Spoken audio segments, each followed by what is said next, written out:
Bacaan Injil Yohanes bab 5 ayat 1-3a, 5-16. Orang itu disembuhkan seketika. Pada hari raya orang Yahudi, Yesus berangkat ke Yerusalem. Di Yerusalem, dekat pintu gerbang domba, ada sebuah kolam, yang dalam bahasa Ibrani disebut Betesda. Serambinya ada 5 dan di serambi-serambi itu berbaring sejumlah besar orang sakit, orang-orang buta, orang-orang timpang dan orang-orang lumpuh, yang menantikan goncangan air kolam itu. Sebab sewaktu-waktu turun malaikat Tuhan ke kolam itu dan menggoncangkan air itu, barang siapa yang terdahulu masuk ke dalamnya sesudah goncangan air itu, menjadi sembuh, apapun juga penyakitnya.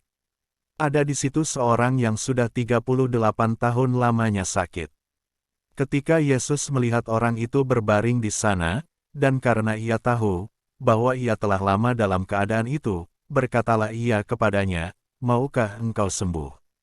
Jawab orang sakit itu kepadanya, "Tuhan, tidak ada orang yang menurunkan aku ke dalam kolam itu, apabila airnya mulai goncang, dan sementara aku sendiri menuju kolam itu, orang lain sudah turun mendahului aku." Kata Yesus kepadanya, "Bangunlah, angkatlah tilammu dan berjalanlah." Dan pada saat itu juga sembuhlah orang itu, lalu ia mengangkat tilamnya dan berjalan. Tetapi hari itu hari Sabat. Karena itu orang-orang Yahudi berkata kepada orang yang baru sembuh itu, "Hari ini hari Sabat, dan tidak boleh engkau memikul tilammu." Akan tetapi ia menjawab mereka, "Orang yang telah menyembuhkan aku, Dia yang mengatakan kepadaku, angkatlah tilammu dan berjalanlah." Demikianlah sabda Tuhan. Terpujilah Kristus. Saudara-saudari yang terkasih dalam Yesus Kristus, pada Renungan Harian Katolik Selasa tanggal 21 Maret tahun 2023 ini kita merenungkan bacaan-bacaan Kitab Suci dan bacaan Injil hari ini Selasa tanggal 21 Maret tahun 2023. Dalam bacaan Injil hari ini Yesus berangkat ke Yerusalem. Di Yerusalem, dekat pintu gerbang domba, ada sebuah kolam, yang dalam bahasa Ibrani disebut Betesda. Betesda artinya rumah kemurahan. Yesus hadir di sana dan ia membuat tanda ketiga atas orang yang sudah 38 tahun terbaring sakit. Orang itu menaruh pengharapan pada air kolam yang bergoncang sewaktu-waktu dari tahun ke tahun. Ia ingin sembuh, namun tidak berdaya dan selalu didahului oleh orang lain. Bayangkan kesedihannya setiap kali melihat air kolam itu bergoncang. Ia hanya bisa pasrah selama 38 tahun.